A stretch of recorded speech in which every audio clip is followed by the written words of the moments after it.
নমস্কার, সনাতন ধর্ম কথা চ্যানেলে আপনাদের সবাইকে স্বাগত। আজ মাঘ মাসের ১৩ তারিখ মঙ্গলবার, শুক্লপক্ষের নবমী তিথি। মহাভারতের আদি পর্বের ২১৪তম অধ্যায়ে অর্জুন উলুপির বিবাহ পর্ব নারায়ণং নমস্কৃত্য নরং চৈব নরোত্তমং দেবীং সরস্বতীং ব্যাসাং ততো জয়ামুদীরয়েৎ।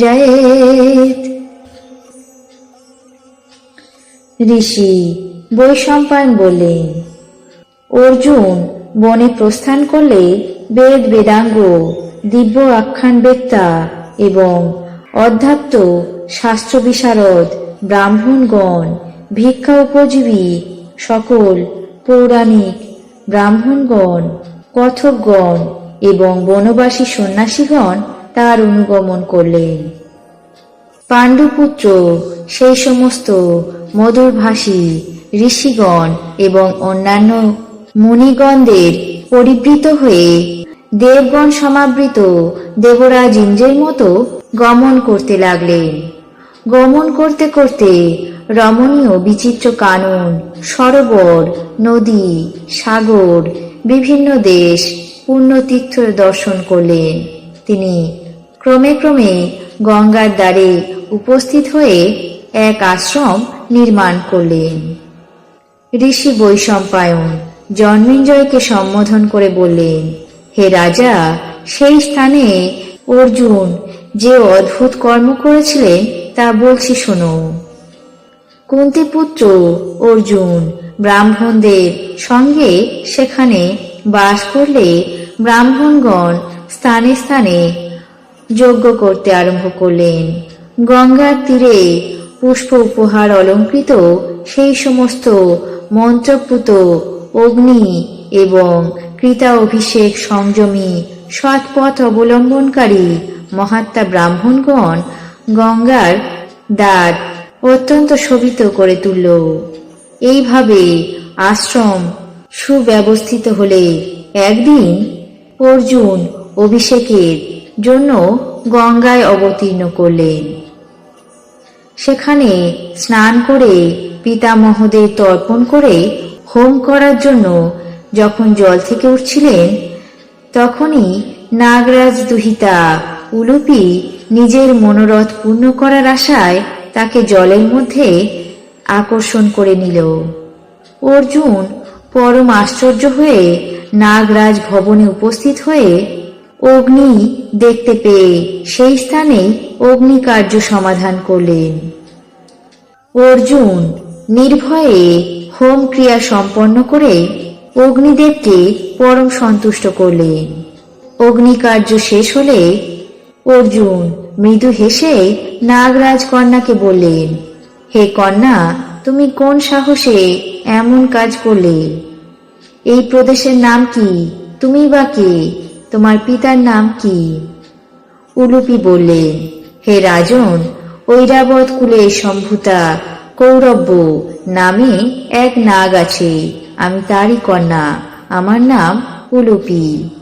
আমি তোমাকে অভিষেকের জন্য গঙ্গায় অবতীর্ণ দেখে মদন বাণে জর্জরিত হয়েছি।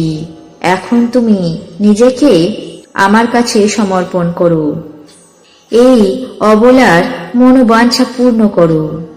অর্জুন বললেন, হে কন্যা, আমি ধর্মরাজ যুধিষ্ঠিরের নির্দেশ অনুসারে ১২ বৎসর ব্রহ্মচর্য অবলম্বন করেছি, সুতরাং আমি স্বাধীন নই।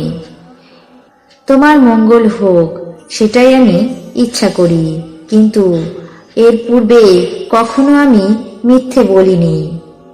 অতএব হে নাগকন্যা, যাতে আমার কোনো পাপ না হয় এবং তোমারও মঙ্গল হয় এবং ধর্মহানি না হয় এমন উপায় ভাবো। উলুপি বললেন, হে পাণ্ডব, তুমি যে জন্য ভূমণ্ডলে ভ্রমণ করছো এবং তোমার জ্যেষ্ঠ ভ্রাতা যে জন্য তোমাকে ব্রহ্মচর্য অনুষ্ঠানে অনুমতি দিয়েছেন, আমি সে সমস্ত জানি। পূর্বে তোমরাই প্রতিজ্ঞা করেছিলে যে সবসময় আমাদের একজন দ্রৌপদীর সঙ্গেই থাকবে। সেই সময় অন্য কেউ সেখানে গমন করলে তাকে 12 বৎসর বনবাসে ব্রহ্মচর্য পালন করতে হবে। হে ধর্মাত্মা, তোমরা দ্রৌপদীর জন্য এমন বনবাসের নিয়ম করেছিলে, অতএব আমার অভিলাষ সফল করলে তোমার অধর্ম হবে না। আর্ত ব্যক্তিকে পরিত্রাণ করা তোমাদের অবশ্যই কর্তব্য, অতএব আমাকে পরিত্রাণ করলে তোমার কোনো অধর্ম হবে না। যদি এর মধ্যে তোমার কোনো ধর্মহানি ঘটে, তখন আমি আমার প্রাণ দান করে তোমার সেই অধর্মকে ধর্মে পরিণত করব। আমি তোমার একান্ত ভক্ত, তোমাতেই অনুরক্ত হয়েছি। সুতরাং সাধুগণের পদবী অবলম্বন করে আমার বাসনা পূর্ণ করো। তুমি যদি আমার কথায় অসম্মত হও, তাহলে আমি নিশ্চয়ই এখনই প্রাণ ত্যাগ করব। অতএব প্রাণ দান করে পরম উৎকৃষ্ট ধর্ম লাভ করো। হে কুন্তিপুত্র, তুমি প্রত্যহ অনাথ দীন ব্যক্তিকে রক্ষা করে থাকো। আজ আমি তোমার শরণাপন্ন হয়েছি, আমার অভিলাষ পূর্ণ করো।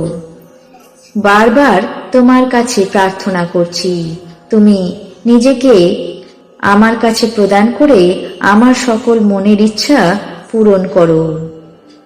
কুন্তিপুত্র অর্জুন উলুপির কাছে এমন কথা শুনে ধর্মবুদ্ধিতে তার মনোবাঞ্ছা পূর্ণ করলেন।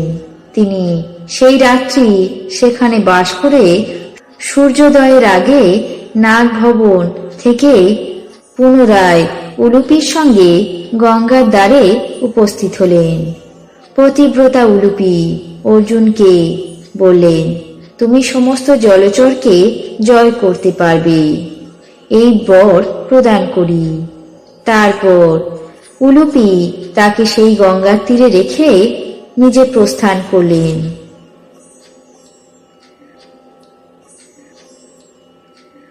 আজ মহাভারতের আদি পর্বের 214তম অধ্যায়ে অর্জুন উলুপির বিবাহ পর্ব এখানে শেষ করছি। বাকি অংশ আগামী পর্বে পাঠ করে শোনাবো। এখন জেনে নেব আজকের দিনের 12টি রাশির রাশিফল। মেষ, উৎপাদ বৃদ্ধি। বৃষ, নামী সংস্থায় চাকরির সুযোগ। মিথুন, বিপথে চালিত। কর্কট, স্বাস্থ্যের অবনতি। সিংহ, ব্যবসায় সমস্যা। কন্যা, নিরাপত্তার অভাব। তুলা, চিকিৎসা বিভ্রাট। বৃশ্চিক, আয়ের পথ সুগম। ধনু, চিন্তান্বিত। মকর, সুখকর বদলি। কুম্ভ, ক্ষতির ভয়। মীন, অপযশ। এই ছিল আজকের দিনের 12টি রাশির রাশিফল। আপনাদের কেমন লাগলো তা অবশ্যই কমেন্ট বক্সে জানাবেন।